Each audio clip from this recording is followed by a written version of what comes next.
Very excellent monitoring programme. Indeed, we're required to do this by the government departments who authorise our discharges. The information from that programme we publish every year, so it's readily available, and those authorising departments, government departments, themselves carry out their own independent monitoring programmes, and they publish their results as well.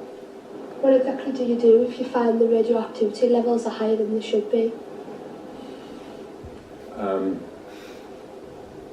I'm not sure what you mean by higher than they should be. Well, if there's a set level, just if you're measuring and you find that they're higher than you would, that the people living around the surrounding area would like them to be, is there anything that you do about it?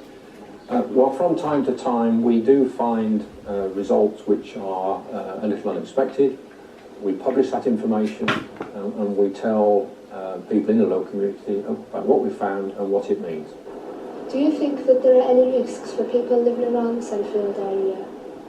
Generally speaking, people in this area are relatively healthy by comparison with some other parts of this country.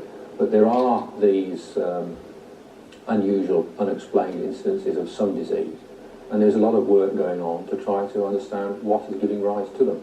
Various ideas have been tested that have to do with the effects of this site, and they have not stood up to close scientific scrutiny. So how much money does, on the average electricity bill, goes towards nuclear power?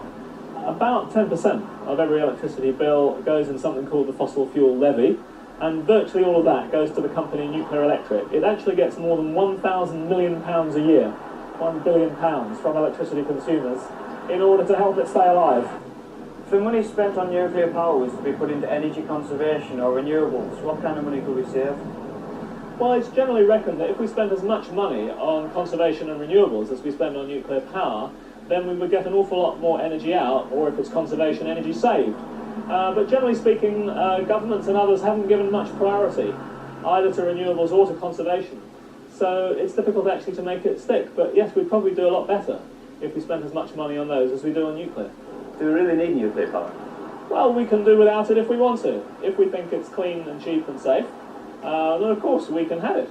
We still have to manage the legacy of the past. We can't do away with the radioactive waste. But in Britain, above all countries, we have lots of other options, especially in coal, in gas, and increasingly in renewables. We could do lots more conservation too.